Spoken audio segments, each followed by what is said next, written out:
आज हम लोग Ranchi university Hindi honours MA semester 2 paper number 204 का क्वेश्चन आंसर देखेंगे कि रांची यूनिवर्सिटी में पेपर नंबर 204 में क्या क्या प्रश्न पूछे गए थे। आपका 2024 का प्रश्न है। सेशन है आपका 23-25। पूरा डिटेल पहले देखते हैं। टाइमिंग 3 घंटा का है। फुल नंबर 70 है। पास नंबर 28 है। 30 नंबर आपका मिड सेम में है। 12 नंबर पास है। टोटल 40 नंबर में पास कीजिएगा मिनिमम। ऑब्जेक्टिव प्रश्न देखते हैं। वैदिक साहित्य की भाषा क्या है।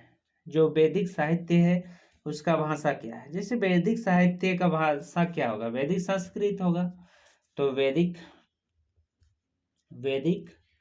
संस्कृत, वैदिक साहित्य की भाषा आपका वैदिक संस्कृत है। वैदिक संस्कृत, लौकिक संस्कृत, पाली प्राकृत, अपभ्रंश, आर्यावर्त, हिंदी आता है ना, तो उसी प्रकार है वैदिक संस्कृत।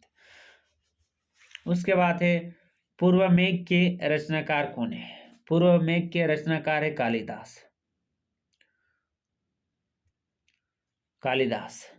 कालिदास का फेमस है मेघदूतम, पूर्व मेघ। उसके बाद है महाभारत के रचनाकार कौन है। महाभारत के रचनाकार है आपका वेद व्यास। महर्षि लगा सकते हैं, महर्षि वेद व्यास,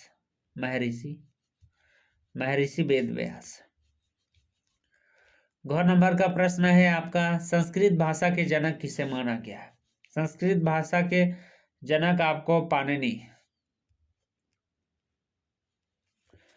महर्षि पाणिनि को माना गया है। जिससे अष्टाध्याय के लेखक कौन है, महर्षि पाणिनि।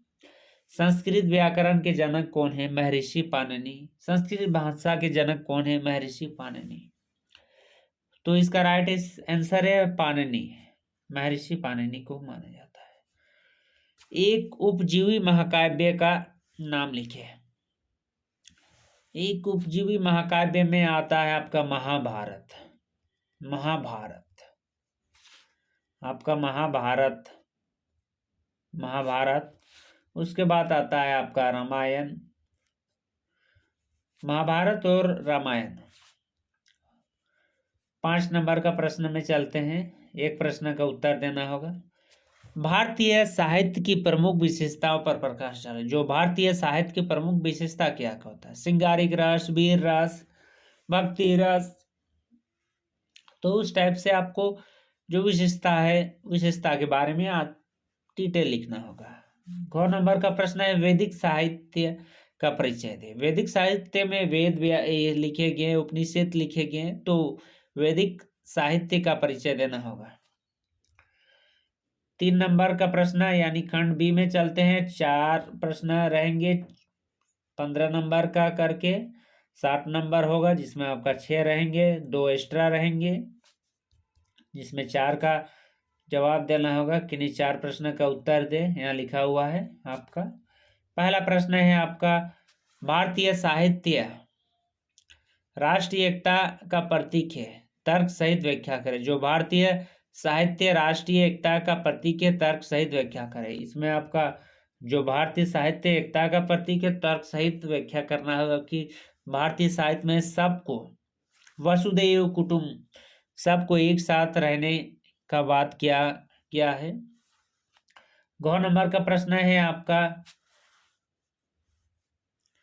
उर्दू साहित्य का उद्भव और विकास पर प्रकाश डालिए। जिससे उर्दू का उद्भव कहाँ से हुआ था, उसके विकास पर प्रकाश डालना होगा। ग नंबर का प्रश्न है गद्य साहित्य का उद्भव और विकास की विस्तृत परिचय दे। विस्तृत मतलब विस्तार से, पूरे विस्तार से, विस्तृत यानी विस्तार से।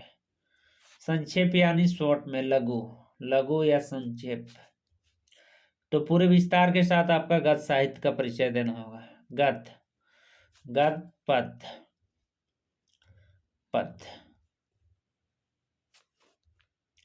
घ नंबर का प्रश्न है संस्कृत नाटक के उद्भव और विकास पर प्रकाश डालें। जो संस्कृत का नाटक है उसका उद्भव कैसे हुआ, उद्भव और विकास यानी उत्पत्ति और उसका विस्तार, विकास कैसे हो, उस पर प्रकाश डालना होगा। अंगा नंबर का प्रश्न है आपका, वैदिक और पौराणिक साहित्य का विशद विवेचना करें। जो आपका वैदिक और पौराणिक साहित्य है उसका विशद विवेचना करना होगा।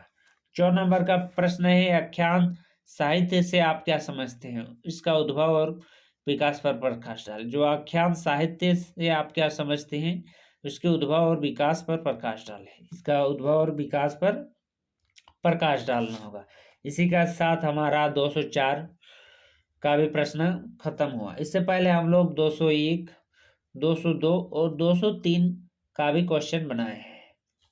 साथ ही साथ आपको सारे प्रश्न देख ले, और इसमें आप देखते हैं कि हर साल कुछ ना कुछ आपका पहले साल का